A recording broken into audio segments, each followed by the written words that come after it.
तर आता पुढचा स्टॉप असणार त्र्यंबकेश्वर. तर काही काय तर मला पुढचे 15 ते 20 दिवस तिथं त्र्यंबकेश्वरमध्ये राहायचं होतं. हॉटेलला चेक इन केलं आणि निघालो सरळ त्र्यंबकेश्वर एक्सप्लोर करायला. त्र्यंबकेश्वर एक्सप्लोर करायचं म्हणजे गल्ल्यांनीच फिरायला भेटतं. त्यात काही दिवसापूर्वीच दीपावली होऊन गेली होती, तर त्याच्यामुळे तो रथ सजवलेला होता. तो बाहेर त्याचं दर्शन घेतलं आणि उत्तर दरवाजे दर्शन घेऊन आम्ही निघालो पुढे कुशावर्ताकडे. आज जरा गर्दी कमीच होती, काय माहिती का बरं, पण मग शांतता वाटली मनामध्ये. पण तिथे भाऊंची जी विश लिस्ट बघितली आणि म्हटलं ठीक आहे, आज हा नक्की शॉपिंग जाऊन आला असेल.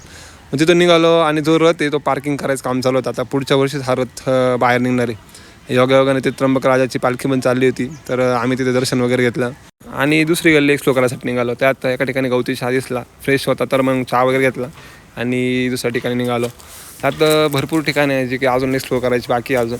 त्यात संध्याकाळी रिटर्न होताना आम्हाला वेळच झाला. त्यात जी दुकानं लागलेली होती संध्याकाळी खूपच जास्त चमकत होती. मग काय हॉटेलच्या वरती तिथे पर्सनल जिमसुद्धा होती. नंतर खाली अंकुश दादा जे तिथे खूपच छान मसाला दूध बनवतात, तिथे आम्ही एक मसाला दूध वगैरे ट्राय केलं जे की कुल्हडमध्ये होतं. नंतर रूममध्ये चेक इन केलं. त्यात रूम एकदम छान आहे आणि हॉटेल जे आहे ना ते एकदम चौकामध्ये असल्यामुळे तिथून व्ह्यूसुद्धा एकदम छान येतो. त्यात सकाळी सकाळी मंदिराचं जे आपलं कळस आहे त्याचं सुद्धा दर्शन होऊन जातं.